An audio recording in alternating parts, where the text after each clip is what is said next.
is guarding Bryant. Artest looking, gets it to Bryant. Bryant dribbling, has to put it up with the buzzer. Banks it in! He banks in the three! And the Lakers win the game!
Good morning, Syndicate members. What's going on, man? It's Wednesday. It's 9 a.m. You know what that means. It means we're live right here. It's Insurance Syndicate headquarters in Austin, Texas, ready for Winning on Wednesday. My name's Tony Merwin. This is my big-time partner, Mr. Joe Campert, the king of Facebook groups, the king of trucking insurance.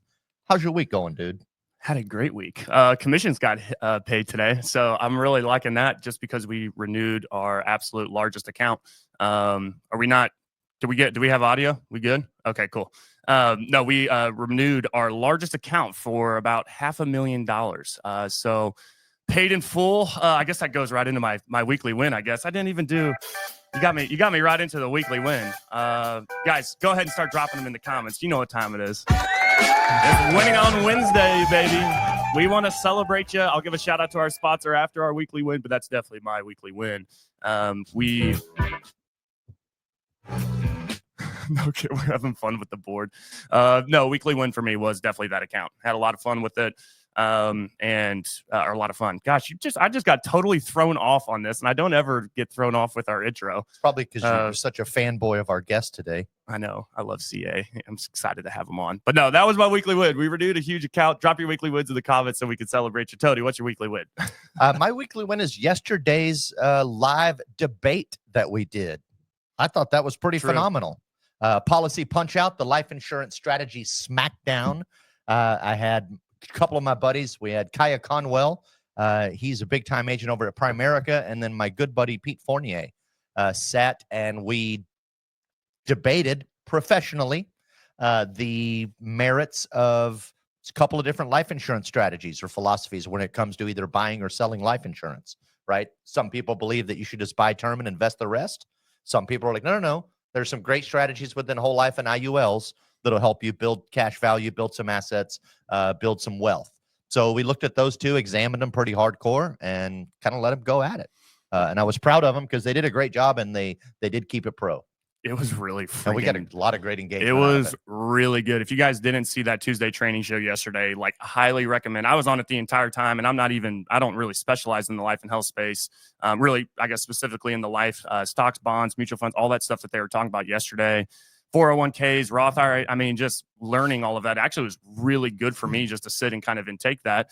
As I'm kind of starting to build my family up and build the business and all those things. So yeah, really good. Shout out to Kaya, shout out to Pete. Thank you guys for that. And shout out to Tony for hosting it, man. That was awesome.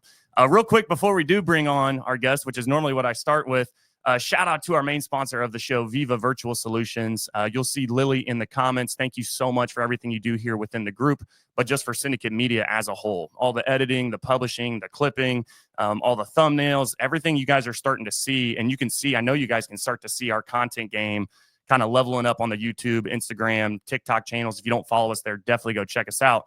That's all running through our girl, Lily, who is through Viva Virtual Solutions. Shout out to Rob Lopez, who owns Viva. You guys are awesome. Thank you guys so much for being the main sponsor of the show. But without further ado, if you guys don't, you can see him tagged in the description of the show. If you guys don't know him, you may be living under a rock, but it's totally okay, because that's the point of Syndicate. Is if you don't know him, we want you to be exposed to him and everything he's got going on. So without further ado, everybody give a nice warm welcome to our good buddy, Mr. 8% himself, Cody Askins. What's going on, my man? Dude, if you don't know Cody, I don't know that I want to know you. Oh. Cody, well, no, I don't want to start that way. Hold on. If you don't know me, go follow my YouTube. And what's up, I love Cody? it. Oh, dude, I'm amazing, man. I'm happy to be here with you guys. These are two dudes that have supported me as much as anybody. Just incredible human beings, people I trust, high ethics, have a huge care for the industry. And so I love and appreciate you both. Grateful for the time with you today. Not to blow smoke up your or sunshine up your ass, but it's easy to support you and follow you because you are truly an innovator in the industry. Like I was talking about you recently last week, hanging out in Tupelo, Mississippi with some other friends of mine, and we were all basically validating that some of the stuff that is happening in insurance today, on whether it's life insurance, Medicare, whatever, is 100% because of you. I certainly believe that you're ground zero for a lot of the things that are going on in the insurance business, especially when it comes to events, trainings, growth, et cetera, et cetera. So thank you for being that guy. Everybody needs a rabbit to chase. Everybody needs a pace setter. And you have been the industry's pace setter at some level for quite a while. You really have, man. That's awesome. Thank you. I know obviously directly impacted me and Tony, through Power Players and 8% and everything that we've done together. But I know just countless, hundreds, if not now thousands of other agents that have been impacted by you, man. So, well, real quick, we're talking about you. For those who don't know who Cody Askins is, Mr. 8%, give him a 30,000-foot overview and then share a weekly win with us. You got it. So if you don't know who I am, my dad's been in the business 35 years. I got started in the business at 19 as an intern. I became a full-time insurance agent at 20 while I was in college playing basketball at Little Baptist Bible College. And I jumped in the business. Long story short, I made $117,000 and change my first 8 months, 21 years old. Fell in love with the industry, sold for years. And then end of 2015, December 29th, 2015, I started putting out content to help insurance agents. We now have over 3,500 videos on YouTube, tens of thousands of videos online. And our mission is to help every insurance agent in the world. And we have a team that helps agents with leads, scaling their agency. And we do a ton of events literally every single month all around the world. And we are grateful to get to do what we do. And so also my win, I'm in Dominican Republic, got my Punta Cana selling shirt on, even though I've never sold in my life. And we have 14 of my family members on a family vacation for a week. And I'm grateful for an industry that allows us to do that. And Cody Askins LLC, CABoom Leads, 8% Nation will still thrive and succeed and make money in this beautiful industry, and even other businesses I'm involved in while I'm here. That's a testament to the industry. It's also a testament to an incredible team that we have back in Springfield, Missouri, that we would not be able to do what we do without them. And then third, I'm grateful to be hanging out with two of my best buds in the industry on today's Winning on Wednesday. Love it, man. Dude, if you haven't gone sailing before, I highly advise you put that on your list of things to do. I've never been sailing. It's really an awesome experience. And you need to don't just get on the giant, like 70-foot catamaran that just kind of gently cruises. That's okay. You want to get on a regular sailboat. There you go. Right. Just a regular sailboat with a single hull, and that thing gets heeling over, cruising through the water. It's actually really, really fun and peaceful. Never been sailing. Sailing is dope. I grew up on a sailboat. Yeah, we're going together. We're going together, Joe. All right. I don't know if we could. Well, we could probably try and find a way. We could find a spot. It's not that hard. It's not that hard. Well, man, I want to dive in, and you said it perfect. You said some of the other businesses that I'm in, right? And that's I kind of want to lead off from there, because insurance is definitely one of those industries that, when it's done right, you can build up a great income. In many cases, a passive income based off of renewals and so forth. Like, it is a true business when it's treated that way. And not to side rail this, that's one of the problems that many agents have when they get into it, is they don't understand that it is really just a business opportunity. It's up to you what you take care of it. But you're doing a lot of other things other than insurance. I know you have pieces of insurance agencies that you own. You have some other businesses, I think maybe some rental properties or storage units or something. I'm not all sure. I know at one point you had a go-kart track. Yep. So I was curious, if you don't mind, rattle off just some of the different business ventures outside of insurance that Cody's involved in. And then the follow-up question is for that is, if I am an insurance agent and I'm starting to build my ducats and I'm like, insurance is cool, but I want to take some of this money and do something else with it, where would you start? I know. I love that. Based off your reaction, bro, I could tell you really love that go-kart track. Yeah. That was a stupid idea. That was a dumb idea, by the way. That was stupid. I would say, so like, and actually, full transparency, I wish we would not have, but because of tax reasons, but we sold all of our real estate properties because when we bought our partner out, I was reviving a dying company, really, and brand, and full transparency, sold all my stuff, right? So if you ever been through anything where you had to give up stuff, but I'm with you, right? Like, I've been recovering, so to speak, but we're thriving and doing back well now.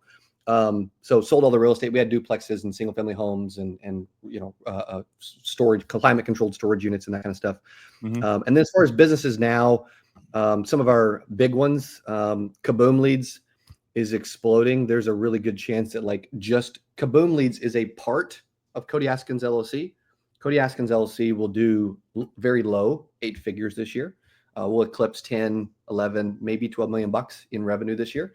2/3 of it is probably CABoom Leads at this point, and CABoom Leads may keep growing, right? Thank you. It's exploding. It's really, really cool. Then we have our event brand. We're doing events every month. We're doing conferences around the country. We're doing our big 8% conference once a year, and that's how all of us met. And we, that company is something that is really, it's a brand lift. It's a community driver. It's a collaboration type venture, which has been great from a relationship standpoint. It's been huge for us. Cody Askins LLC does some other stuff, masterminds, helping agencies scale, managing some ads a little bit, even though I prefer to generate and sell leads than managing people's ads. And then outside of some of those things, I am involved in, not in the day-to-day operations, but I'm a managing partner in Lasting Mark. So I'm slightly involved in that company. And then also my dad and brother-in-laws, we've acquired 8, maybe 9 soon, P&C agencies in Southwest Missouri. And that company does several million bucks a year now, just from the acquisition piece. That actually intrigues me, by the way. Long term, I could see me being involved in mergers and acquisitions as an investor, which I could speak on across the country. That really, really intrigues Cody Askins from a long-term standpoint. And then also, as you build your agency and you get some cash flow, the number one thing you should be doing, other than maybe making some acquisitions close to you along the way to just grow your business, is you as you grow your business and as you grow your cash flow and your profits, your tax liability is going to grow. And so I'm not a CPA, I'm not a attorney, but I can tell you what, investing in real estate has been amazing to save money on taxes. Because let's just say I buy say I take $200,000, and let's just say I take $100,000 cash and I buy $500,000 worth of a duplex that's worth $500,000, right? Maybe you can't get that in Austin, but you can get that in Missouri all day. Okay. And that $100,000 ends up saving you, let's just say hundreds of thousands of dollars in taxes, a chunk the first year. And then as you start writing that off over 5 years, you end up taking some of your cash to own an asset that's going to pay you potentially profits, but also is going to save you an insane amount in taxes along the way too. 100%. Dude, I didn't know, CABoom. Like CABoom. Damn. Like you guys, like I swear, just kind of got that thing really going, and it's already making up 2/3, which, I mean, you're talking about 6, 7, 8 figures already. I mean, so one of the questions I actually had, and I was curious to see what your thoughts would be on this, is what separates, or what's the difference between somebody who wants to hit 7 figures and somebody who is actually hitting 7 figures, like they're actually doing it? What's the difference there? What's the separation where, like, man, I really want to hit it, I'm just not there, and meanwhile, Cody, starts CABoom, and within 9 months, already doing 7 figures. Yeah, there's a couple things. I always think about it like, to getting to 6 figures is all based on you being able to sell. If you don't have people to talk to and you don't know how to sell, you're not going to make 6 figures. But then going from 6 to 7 is all based on really, you still need more prospects coming in, but it really becomes down to people and processes where you are trying to maximize and manage your time. So I'll give you an example. Let's just say that someone makes $500,000 a year. Okay. If you look at $500,000 a year, that's $10,000 a week, $2,000 per business day. If you divide that by 8 hours, that's $250 an hour. Someone's business does $500,000 a year. They make $250 per business hour on an 8-hour business day, 40-hour week, 50 week year, 2 weeks off, right? $250 an hour. If they look at the amount of things that they are doing that maybe somebody could do for $20 an hour, or with Viva, maybe $10 an hour, right? Let's just use $10 an hour as an example. And you ask yourself, hey, could you give away 20 hours of your week to somebody else so that you could use those 20 hours to do something to actually grow your business and work on it versus in it maybe, or just rapid growth it from more sales or more, hiring, whatever. If that's the case, and you can take you can take $10 an hour to get someone to do something that you're spending time on, but your hourly rate is $250, you just got a 25x return on your own time, ROT. And so if you think about it, to scale, it's maximizing time. Cody doesn't, and this isn't because Cody's too good for it. Dude, I'll still take out the trash. I'll still do whatever, right? Because that's how I was raised. Okay. I'm not that dude. However, Cody does not check his email. Cody does not do any scheduling other than unless Joe and Tony are texting me. I don't manage my calendar. I don't manage my travel. Like, there are things that, like, I had somebody reach out. They're like, hey, I want to join Power Players. I sent my assistant a message, my VA actually, and said, schedule this person for next week. And by the end of the day, that person will be on my calendar next week. And I spent none of my time doing that. So you start to think through the scale. We'll change the selling to scaling. You start to think through the scale, and a lot of it comes down to people and processes, and you really starting to maximize your time. Yeah, dude, scaling to sailing. That's actually pretty sick. Like, scale so fast, you get to go sailing, dude. Real quick, you made me think of this. Maybe something you even potentially want to look at, or have your assistant take a look at. Have been recently working with a company called Call Sync. They're powered by AdSync Media, and some of you guys have probably seen it within the group, but it's so funny, bro. They're all devs, and I love them to death, but I'm like, you guys are a bunch of nerds, man. But you need the nerds, right?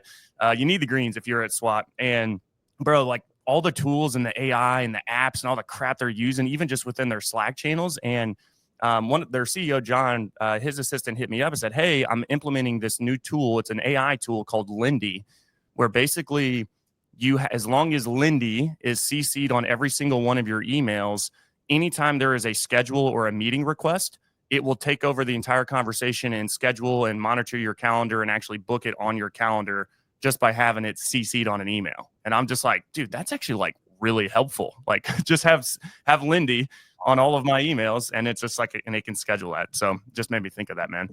Dude, it's amazing the tools. Like, we just built out a new, kind of a humble brag because we just launched it last week, a new overflow lead system. So we're generating around 30,000 leads a month. And we have leads that agents can't take. Maybe their order just filled and they wanted something in Wisconsin, right? Wherever, right? I mean, we don't have a buyer ready to accept that lead. And so now we have hundreds of leads a week going into this overflow area where agents can get them at really 40 to 90% off as they age. And they're still exclusive, they're still fresh, they're still SMS verified with real cell phone numbers. But the use of technology and having people on our team, to your point, that are really good at that kind of stuff and know what they do. Like, dude, you asked Cody to fix some tech stuff. Like, I'm illiterate. I'm stupid when it comes to tech. But we've got people like Brett, as you guys have seen over the years, that really understand that stuff. And then we're able to create additional revenue streams and scale even better with the use of tech. Yeah, 100%, man. I want to ask you a question. I know Tony's got some stuff for you too. So we're talking about just 6 figures to 7 figures, right? Kind of that first question, but even segueing from that, for you and all the events and everything that you do on the CA side of things, you get to work with some of the top producers in the country. And I want to definitely have you talk about Ultimate Agent and everything you guys just did. I know you wrapped up recording there and got to meet them at SWAT a couple weeks ago. So it was awesome. But like some top freaking producers, right? What do you think is like the most common or the single trait that they all share? Like when you're in a room and you're like talking or speaking with like a top dog, what's a common trait that you think they all share, or at least you've seen with all the exposure? So I'm going to give you, also my wife just texted me and said, Rylan, my 11-year-old nephew wants to go down the slides with you. So Nice. After this, I'm going down some slides. But you know, what's cool is there's LIMRA did a study. LIMRA is a research firm. You guys know about LIMRA. LIMRA did a study where they surveyed the top 1% of insurance agents in the country. Really, it was life insurance agents. And they discovered that the top 1% had one character attribute in common. And that character attribute was optimism. And they were hopeful or confident about the future. So the study says optimism, which I agree with, by the way. However, I'm going to add something else too. Outside of just being optimistic that it's always going to work out, because, dude, there's bad days. Dude, Cody Askins still has bad days, struggle days, days that aren't perfect, days where I'm freaking pissed off internally and I'm not trying to show it externally, because I'm trying to grow and mature as a leader, right? However, I've also seen with top producers that they will do whatever it takes to win. Mm-hmm. Yeah, you can't be optimistic sitting on the couch. Yeah, exactly. Right. So yeah.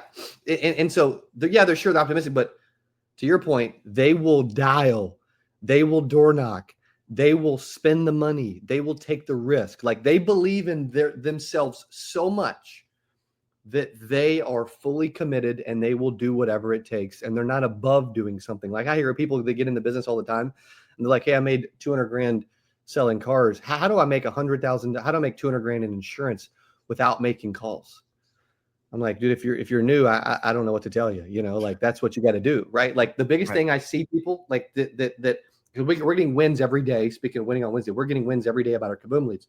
The people that succeed with CABoom Leads or that don't, they simply they work them and they've got some skill. And the people that complain, dude, they don't work them and they don't have skill. And so you see it, like the two of you, dude, you're the cream of the crop. You're always going to rise to the top. Tony and Joe are always going to find a way to win. Dude, because they're winners. Like my dad says, winners find a way to win. Like he's got this whole speech and this whole talk about the winner's mindset. Winners find a way to win because it is in their blood. It's in their DNA. And the way I was raised, I'm so freaking competitive that, and I took a Clifton Strengths test. It's good for leadership teams and executives to do this test. It analyzes your strengths from 1 to 34. Number 1 out of all 34, and this is called Clifton Strengths. Number 1 for Cody was competition. My number 1 strength is I am fueled by competition like nobody you've ever met, right? Which you guys have seen over the years. Mm-hmm. 2, my third was my second was I'm very futuristic. I'm thinking about the future constantly, right? And I say, hey, cool, we're gonna eclipse 8 figures. Something crazy happens this year in CA and CABoom. Well, but I feel like I should be a $25-50 million operation, but I'm just a bozo screwing it up, right? That's kind of the futuristic piece. Third is command. My third strength is command. So if there's a boat sinking and somebody's got to freaking drag people to safety, dude, I'm gonna take charge and take command, right? That's a personality trait. Fourth is strategic. I'm very strategic. I'm always thinking about different strategies to find, angles and ways to win that are ethical. And then 5th for me was relator, which Tony has said that over the years. So he can attest to that, right? Where I can relate to a lot of different people around the industry and get along with them, whether they get along with everybody or not. Right. Yeah.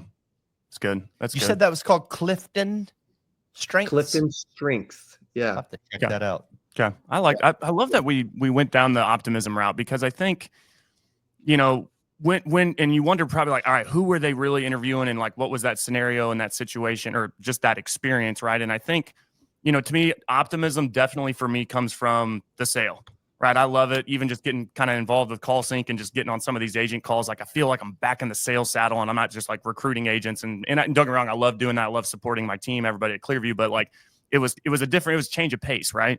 But I think the optimism doesn't necessarily come from the sale.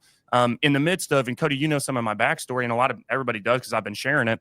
Kind of in the same time when you had everything going on with business partner and we're trying to salvage the business, everything, same thing with my dad and everything that was going on and losing the business. And, you know, I think the optimism, I didn't have this, I lost the sale, right? So then it's like, why am I still optimistic? I think it's because I understand the opportunity of what this industry is. And I think that's, man, when you can really tap into, dude, regardless of the bad days, regardless of, you know, the rejection and the objections, if you can understand like what this industry can really freaking do, I don't see how you're not optimistic. And I think there's enough content out there. There's enough forums. There's enough events that you can go and see the proof. Like, dude, I think it's because if you really understand, and I don't know, maybe that comes from me being raised, you know, I've always wanted to be in insurance. Obviously your dad's been in 35 years. Tony's been in, you didn't necessarily, over 20 years, 40 right? years. Yeah. Yeah. He started when he was 10. What do you think on that? What are your thoughts on that? Optimism is huge. I mean, how many books do we know that precede us, that predate us, that talk about one thing only, optimism, right? Norman Vincent Peale wrote a whole book about it, The Power of Positive Thinking. It's basically the first chapter in Think and Grow Rich is about thoughts or things. You're right. What you think, your optimism. And it's huge in this industry because especially insurance, and not just insurance, real estate agent, whoever you are, like when you're in that space where there is no guarantee on the other side, right? If I'm a real estate agent, I don't know for a fact I'm going to sell that house. I know I'm going to try really hard to sell that house. If I'm an insurance agent, I don't know who on this list of leads is my buyer. I just have to be optimistic that if I'm willing to put in the work, something is going to be fruitful on the other side of it. So it's huge. Like you can't be a neg bag and sit and call a bunch of leads and think it's going to work. You might get lucky and find another neg bag that likes talking to you because you're both assholes and negatives. You're like, yeah, cool, I'll buy from this guy. He thinks like me. But it's not going to work. And I remember outside sales, man, going and banging on doors, talking to people, and having to be optimistic that somewhere in that neighborhood, I'm going to find 10 to 12 friends that want to buy my stuff and maybe point to other people that might want to buy my stuff. And we used to call it curb ass when you would get a few doors slammed on you and then you just find yourself sitting on the curb, getting negative. You'd lose your optimism. And as soon as you lose and that's the thing, as soon as you lose your optimism, your execution immediately drops. Right. You're no longer willing to do the work, and you get curb ass. Also too, it's then you end up with curb A.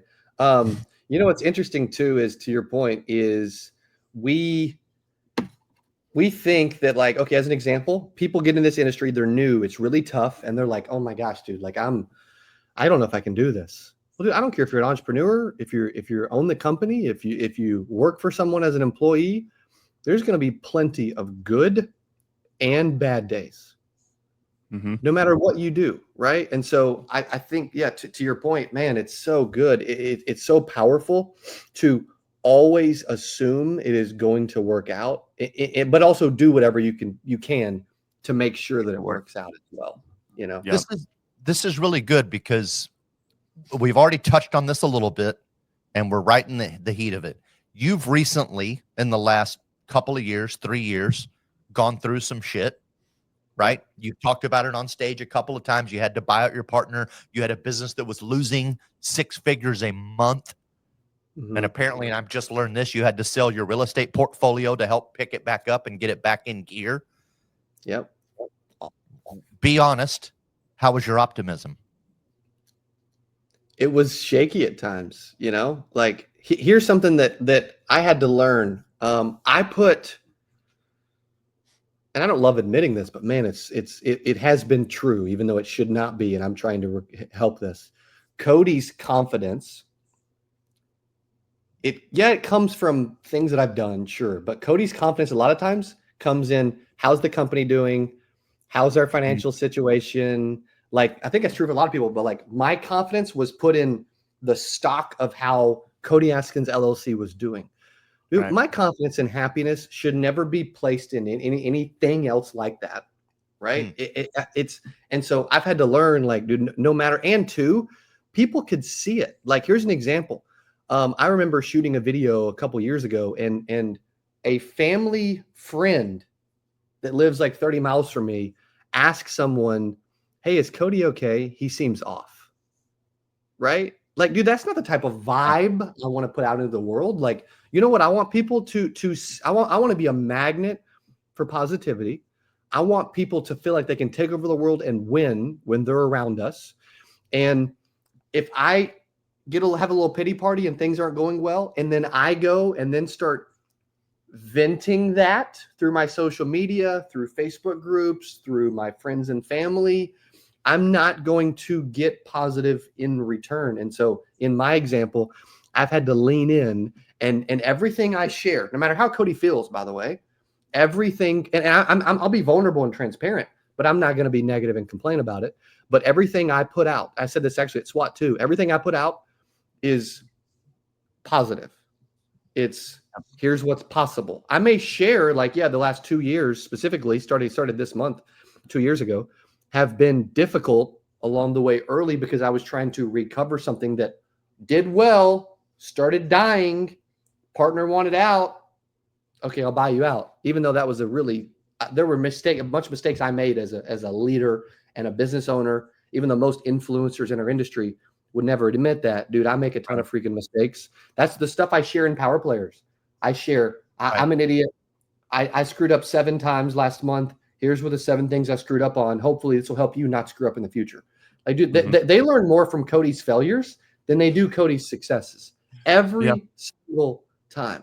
And so I've had to be willing to share those along the way too. And I've tried to pride myself on doing that, and realize that, okay, here's an example. This is an interesting example. It's kind of a marketing psychology, promotion psychology, but man, it's powerful. I had a gentleman reach out to me probably 6 months ago. I was in Costa Rica. He messaged me and said, "Holy freak. All I hear and see constantly is how people are freaking crushing it with CABoom." And I'm like, and I asked the team, I said, "Why do you think he thinks that?" I said, "He may have heard it from a couple people. Sure." I said, "But why do you think he thinks that?" Because we are constantly putting out wins every freaking second of every single day. And before you know it, all he sees and all it fills his brain is people are winning with CABoom. People are winning with CABoom. People are winning with CABoom, right? Well, it's true for the most part, not perfect by any means. Nothing is. However, that's what he sees and thinks, because that's the world that we've created, and that's some of the things that he's seeing and hearing. Oh yeah, that's literally, that is me. I'm like, dude, you guys are crushing. Like, I know down to the T. Clark, how many leads does he buy a week that he's winning so much? He buys 50 a week. Like, I literally even know the number that he's buying, which probably is subconsciously getting them like, man, okay, I need to buy 50. And so I think he had 1 month or 1 week he did like 20 something thousand in AP or something like that. So yeah, man, that's freaking awesome. Well, so speaking of like sales and the optimism and everything that kind of goes behind us getting after, and we got to do whatever it takes, right? You said your first 6 figures is all about the sales, right? You got to, I mean, ultimately you don't have a business to work on if you don't work in the business to get it there, right? How has your mindset and approach to sales changed since when you first started? Like, I remember Joe, oh my gosh, dude, when I get on the phone, I'd be like, "Hi, this is Joe with Allstate." I'd raise my tone of voice and everybody would make fun of me, but I'm pitching hard, right? There wasn't a lot of rapport building. It was, I'm trying to sell this policy, right? Where now I don't even feel like I'm selling, like very relational, very like not transactional whatsoever. I mean, it's like, deals are going down in Facebook Messenger, and it's just like the whole way that we approach it now is so much different. Do you feel that? Or like, because I know you like obviously you were life insurance, I'm P&C, so it's a bit different, but how has your approach changed? And obviously because of now you're not necessarily in the field, but you're still selling. How has all of that kind of changed, and how do you approach it now? Yeah, I see this I see getting to 6 figures and getting good at sales in like 3 areas. You need more prospects. You need to work your freaking tail off, and your skills got to get better over time, but it'll not be good initially. It'll probably be terrible. You'll probably suck, but you've just got to embrace it, right? However, most people, they have people to talk to. Their skills sucks, but that's okay. They just don't work hard enough. But if you think about the sales side, for me, dude, I never have to ask anymore because of the brand we've built. Dude, I can tell people they shouldn't do stuff, and they're probably going to want to do it more. Like I have people every hour reach out to us. I want to do this with you. I want to do this with you. Maybe every 30 minutes, 15, 30 minutes now, right? I want to do this with you. I want to do this with you. Can I do this? Can I do this? Right? Happened a bunch of times yesterday. And my team's like, well, that's because you're Cody. I'm like, no, dude, it's because I put 9.5 years in giving. I've given for 9.5 years. That if you give enough, it's going to come back. And so for me now, I don't, I'm more relational as well. It was funny. I'll spend 26 minutes just talking about random stuff. And then I'll spend 8 seconds saying, right. Obviously power players would help you grow. Right. Yep.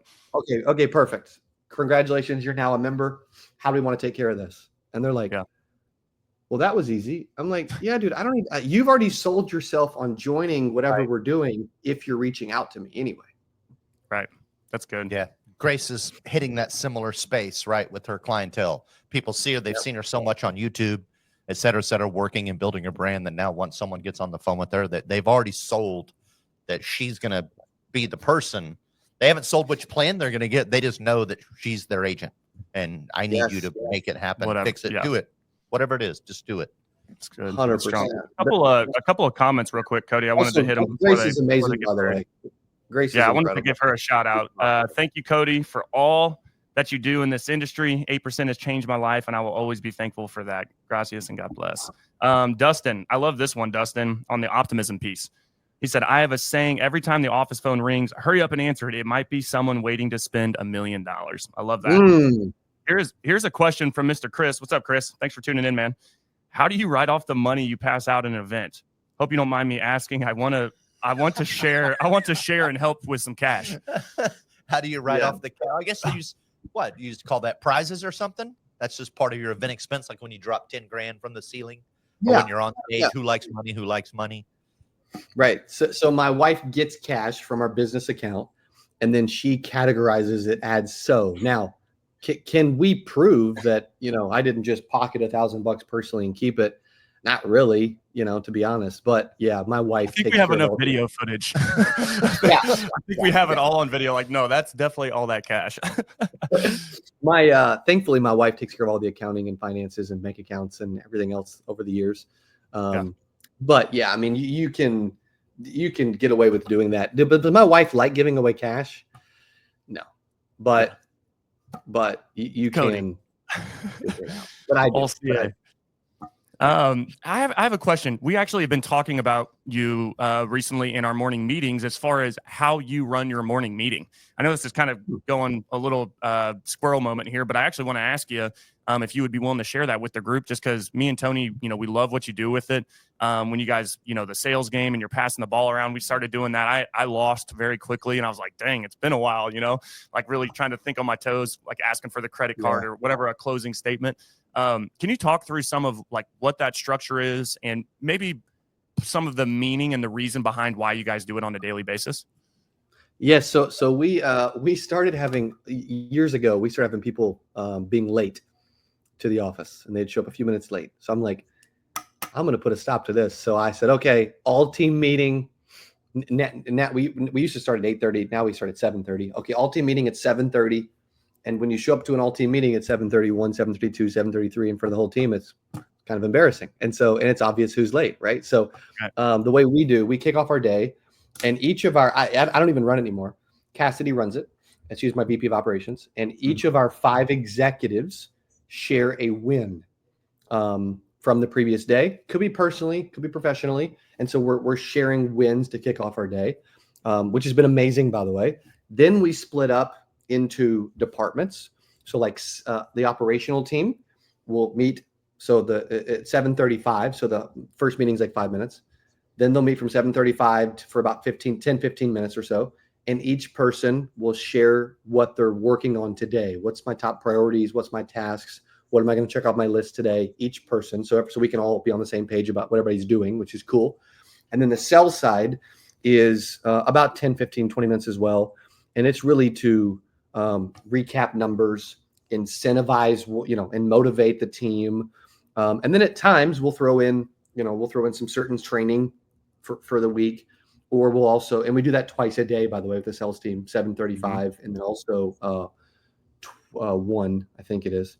And sometimes we'll do these games where like we'll have a basketball and then you have to pass the basketball from one person to the next. But then when I pass it to you, I've got to ask a closing question. So something related to, does $150 a month work for you? Right. Whatever the question is. Right. And then each person's asking a different question. And it's just to get them in a fast paced, to get their brain moving. Most people with sales, they walk in from bed, which drives me nuts, by the way, because Brian Tracy says, hey, you should wake up 2 hours before any sales or business related activity.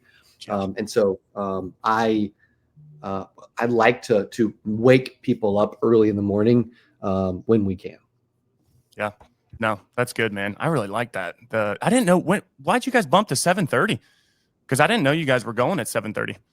So now we do 7:30 to 4:30. Okay. So we're doing 8:30 to 5:30 Monday through Friday. Then we were doing 8 to 5 Monday through Friday. Then we were doing 7:30 to 4:30 Monday through Friday. Well, now instead of an hour lunch, we made the Monday through Thursday lunch 30 minutes. So we gained 30 minutes per day. And then we did no lunch on Friday. We gained 3 hours. And then Fridays are 7:30 to 1:30. And then they're gone. Got it. And they love it. They love it. Morale, culture. Also, when someone's trying to they're looking for another job and they're like, yeah, our hours are 8 to 5 or 9 to 6 or whatever. They're like, freak, I ain't doing that. Like when I was gets out at 1:30 on Friday. 1:30 on a Friday. Yeah, that's like, oh, hell yeah, sign me up, man. Question while we're there, do you think that's helped with kind of rebuilding your team and everything? Because I know you kind of, gutted the other one, and then now we're, rebuilding, and I'm still obviously some of the same people involved. Do you think that was part of it at all, the schedule? No, but I think it's made people happier and feel like they can spend more time with their family. And like, if they have stuff that they need to do, oil change, haircut, kids, whatever, like they can schedule that for Friday afternoons, which has been good as well. And like we've kept our core operational team. Dylan's been there 7 years. Brett's been there 6 years. Cassie's been there 4 years. Lindsay's been there 3 years. Keegan's been there multiple years. Keith's been there 6 years, et cetera, et cetera. But the sales team, Rodney's been there 6 years. And then the majority of them are like around 2 or 3 years, now. Sales is tough though, because people get complacent in the sales room, and I just can't take it. I just can't take it. Okay. Oh, this is good. This is a good pivot. I have a question for you. What is the most underrated skill for a salesperson in the year of 2025 that you're seeing? Like, what is the most underrated skill that people should master or should have? I think the most underrated skill is their ability to continue to follow up and not let something go until they're ready to let it go. I've got some people on the sales team that, dude, I give them I have certain people, I can give them a bone. They will not let it go until, and there's some people I'm like, this is going to take some work. I'm not going to give it to them because they're not going to work hard at it. I hope they see this, by the way, And so, because like Cody, I'm busy now, but like, dude, when I'm in sales mode, dude, I'm trying to close everyone now. And I'm following up. Like, there is nobody, like for those that are listening, by the way, you ever give me a lead, I will get a hold of 100% of all leads. I will speak to every single one of them, and I will be in control of every single person I speak to. Now, that's a belief. And is that always 100% true? I don't know, but I can tell you this. When my sales team can't get a hold of somebody, dude, I'll have them on FaceTime in 5 minutes. Like, Cody gets a hold of people. Now, is it a status thing, an owner thing, whatever? Okay, maybe. But I'm telling you, you give me any lead on the planet, dude, I'm going to get a hold of it. Like, here's a quick example. In our sales room, I had salespeople complaining a few years ago. This is probably 4 or 5 years ago now. And they were complaining about not getting a hold of leads and whatever. I'm like, okay, I said, I think you guys have heard this. I said, we're going to play a game today. I said, I want you to write down one name on a Post-it note of one person that you either cannot get a hold of them or they will never do business with us again. Ever. It is impossible. I said, and I've got $500 here. And for every Post-it note that I can't get a hold of and close today, I'll give you $100. Dude, they were so excited. They were writing names, and then they all gave me their Post-it note. By the end of the day, I had closed 4 out of 5. And the one that I didn't close, he was in a blizzard, and his wallet was at his office, and his bank was closed. But I closed 80% of impossible closable leads, and I proved to the team. And then finally, I said, "Never complain to me ever again, because I can still do your job better than you." Yeah. And go ahead. It's a belief as a salesperson that you have to have, is that the territory has not been worked until I have worked it, right? Whether it's a list, a set of houses, the marketplace, whatever it is, you have to have that mentality, and you have to absolutely smother it and just execute it, man, and follow up, and know that you have squeezed every ounce of money or sales or activity or relationships out of that territory, right? We have it. It's actually part of our 8 steps in our board. It's step number 5, learn to work your territory correctly. I wanted to dial back a couple of items. One, you reminded me of something hilarious in regards to people showing up late.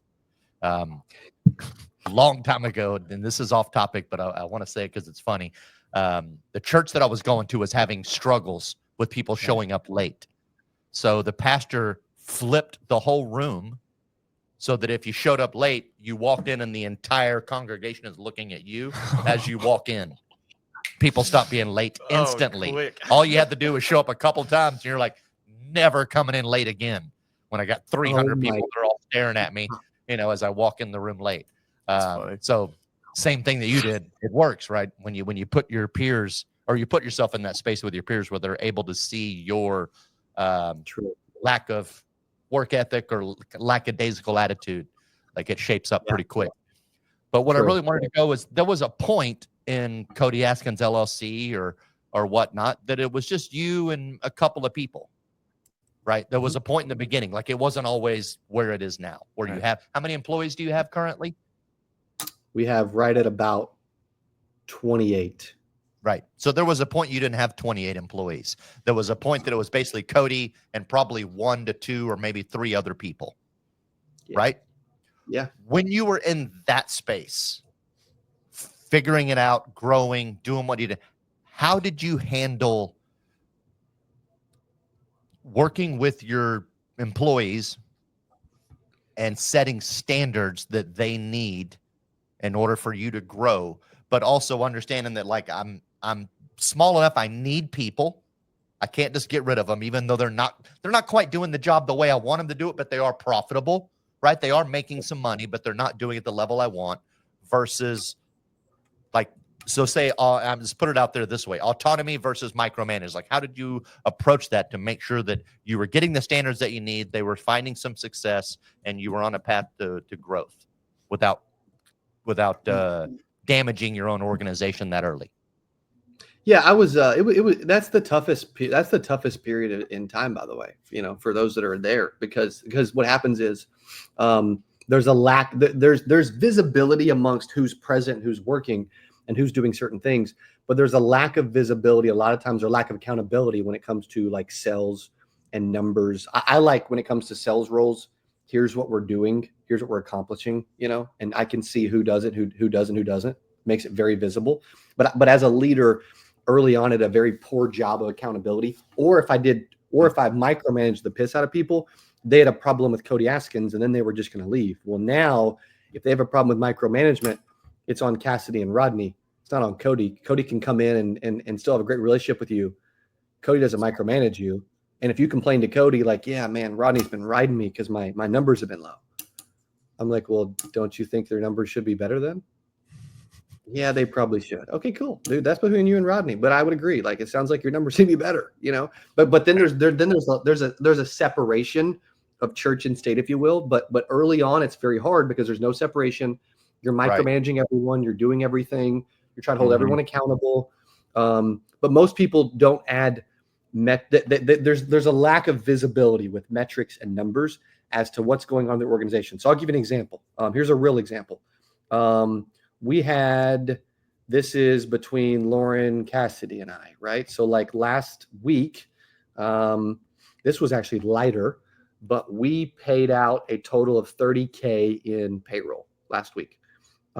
Salaries was 19, VAs was $3,000, commissions were $9,000, sales team bonus was a couple grand, an override, right, et cetera. Total payroll paid $30,000. Total sales last week was down. We're normally about 2 to 250. We were at 143. So I got to get on the sales team apparently. Payroll percentage for last week was 23%. Our yearly payroll average is 21.24% for the year. Our average weekly payroll is $42,000. So it was lower, but it was because of sales and commissions. And the number per day we're spending on our team this year is about $8,400, right? So I know those things because those are things that are reported to me, where a lot of people that are new or it's early on, there's a lack of visibility. Like as a company, you should never pay out more than 33% of your revenue in payroll and people. For me, when I took over Scary Joe Marketing, Landon, Toby, Lindsay, whoever was running that company, I'm not really sure yet, to be honest. The percentage was years later, we still don't know. I don't know. The payroll percentage was over 60 grand. I'm sorry, it was over 60%. Wow. Over 60% of the revenue was being spent on people. You want to kill a company? Do that. So 33% for an insurance agency. That's the max. And then a third on operational expenses, marketing, office, etc. And then you should have you should have a third of profit. You know, now in my business, because I spend so much on CABoom, I'm spending and I'm spending at least $500,000, 600,000, sometimes 700,000 on ads every month. I'm happy with a 20% margin at the end of the day. So if we do $1 million, my goal is to profit 200,000 because I'm a lower margin based company with the CABoom side. However, our payroll percentage can't be 33 if we're spending 60% on ads, right? So in those examples, I'm trying to get mine down to sub 20, which we do pretty consistently, but really about 10 to 15%, about half, lower than half of the norm. So those are things as a business, that's the stuff we talk about in Power Players for agencies, but like people don't teach that stuff. People don't know that stuff, or they have no visibility to what's happening. Mm-hmm. I think another part of that too is I think sometimes people get so, especially in recruiting, especially on the life side, and I know I've gone through it on the property and casualty side too, is you want to throw as many people at a wall and hopefully it works, right? And see who sticks. And I think one thing that's been really cool with the seat that I'm sitting in and business development now with Clearview is we're not recruiting gung-ho and bringing on all these agents, but our production and everything is going up. So it's actually the people that we have sitting in the seats are getting better over time. We're not necessarily having to add this many more people to hit the revenue that you want. And then a lot of the times that's just because, one, you're not probably doing the morning meetings. You're not trained. It's so funny. My guys are like, I don't get any ideas, Joe. I see the wheels spinning because I start at 8 a.m. I'm like, 7:30, huh? But then they're going to be asking me to leave Friday at 1:30. I ain't doing that. No, I'm kidding. But I think, again, that is really like leveraging everything, all the tools, all the resources, all the potentially mentorship that you have, whether that's through, virtual exposure or whether that's literally in an office. Like, I mean, think about the people in your office. They get to hang out with Cody every single day and learn from you. Like, yeah, you're probably going to get more out of them, and you don't necessarily need to throw that many more people there to keep your payroll down, right? Just paying more in commissions and stuff, not necessarily on the salary side. So I really like that, man. I think that's good. We did have a question here too. Laura, what's up, Laura? If you're still on here, I am going to answer or ask your question live. Laura, well, she has two questions here. So first question, okay, you just answered the salary one. When you change the time of open, how do you handle the calls and emails after those hours, Cody, when you change the schedule? Yeah, I mean, the calls go to voicemail, but the sales reps can still take calls and texts and emails if they want because they're still salary plus commission, and a lot of them do. They'll respond on the evenings and weekends. The good ones will, by the way. I mean, I respond to people freaking 1 a.m. Like that's just, you guys have seen that. Like I'm probably for as busy as I am, I'm probably the most accessible person in the entire industry. I'm not saying that's smart, by the way, long term. I don't know yet, but I've thrived off of that so far. Maybe I'm making a huge mistake. I don't know. I just enjoy that. And then she also said, "Do you consider the take-home pay of agency owner and payroll?" I do take and consider because like here's an example. If your payroll's 30, if you do 10 grand a month, your payroll's 33.33. Your salary's $5 grand. You're at 83.33. You have no money left over for anything else, right? So your salary should be in the 33%. And as it grows, it's easier for that to take place. But distributions that's the money you're taking from profits every month or quarter or whatever should not be included in that number. And she said, "Can you explain what you mean by distribution?" So as an example, I've got ownership in a few different insurance agencies. So like I'll talk about the P&C agency that we have ownership in. If let's just say that company hypothetically makes 60 grand this month, profit 60 grand. Well, early in June, the actual net profit. So let's just say a good example. So let's just say it does 150 grand in revenue, and let's say it profits 50. Okay, for easy math's sake. So that's 2/3. That's perfect. That's what we want. Bring in 150, profit 50. Okay, cool. So then we're going to do a finance meeting. The owners will, and the finance individuals and any executives in a part of that company.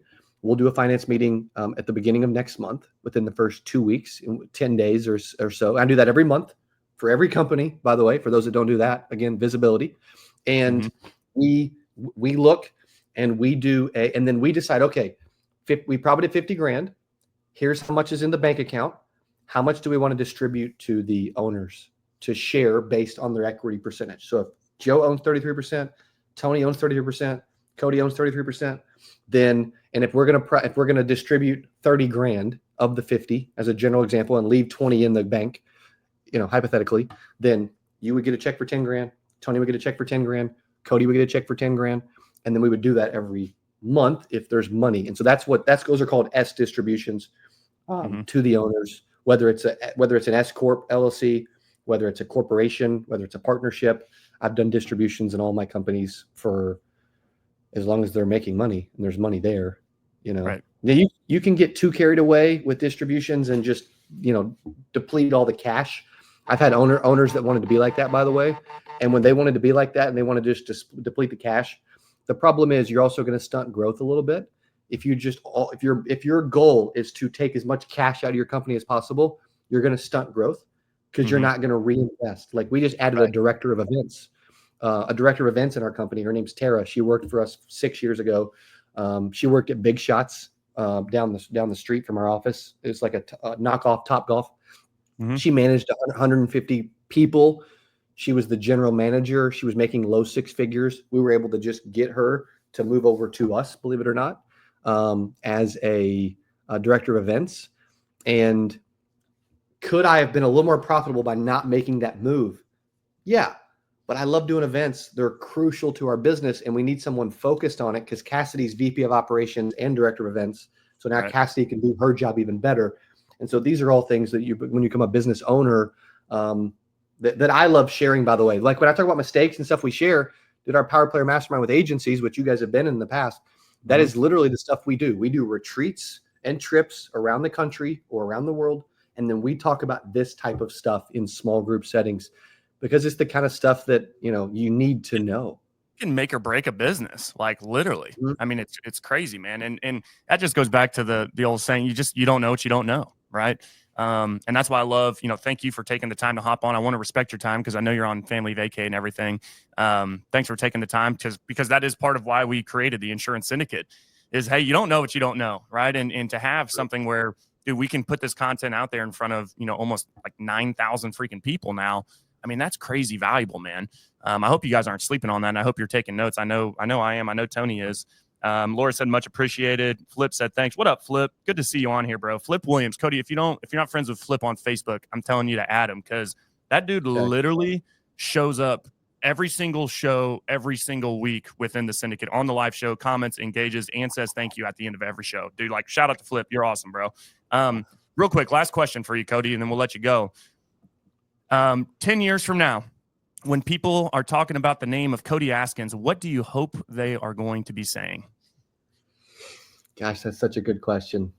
It changes every now and then. Like as far as like what my future is, frankly, like I do see a big acquisition play down the road. By the way, maybe we're all in that together. I don't know, but I see that in the future. I think I still think too. Like this is a very big side note, but I think the more I hang out with Tony and Grace, I'm like, I got to learn how to speak Spanish. There's so much freaking opportunity in that side of the world, and I am just I'm going to come live with you guys for 3 months in Colombia and learn how to speak Spanish. Come on. I think my goal is for people to say that individual, without working with me, as my upline or downline or sideline or whatever, has helped me more than anyone else in the industry, and that Cody Askins has given for free or for minorly paid more than anyone else in the history of the insurance industry. That's always been our goal. I've had to reconnect with that goal along the way because it's easy to get an ego and want to start, showing off jets and exotic cars all the time and forgetting why you do it. And then the next thing you know, it's all about the money when it was never about the money to begin with. Like I've been guilty of that over the years, right? Even though I love those things. However, my mission is to help every insurance agent in the world. And the moment we disconnect with that, people feel it, my team feels it, and our company actually starts going backwards. That's good. Yeah. Stay in alignment with the mission, man. I love it, dude. Tony, you got anything Hey, also, in parting? Can the three of us do a retreat in a syndicate retreat in Colombia? The three of us, can we do that, or is that? I'm sure we can figure that out. We can go sailing. We got to get him a passport. I know. I need to get a new passport. We can go sailing though, Cody, and we can learn Spanish. Go sailing out of Cartagena, 100%. That's fine. Yeah. All right, man. Thank you so much for stopping by, Cody. It's always good to see you, buddy. I can't wait to catch up with you soon. And I am going to hold you to your promise that you have a roadshow sometime in the near future, partnered up with us here in Austin, Texas. So stay tuned for that, guys. We will definitely let you know when it happens. And thanks, as always, for tuning in, man. We do this thing for you every Wednesday. It's not always both of us, but it's at least one of us doing our best to try to just bring the group some content, bring some value.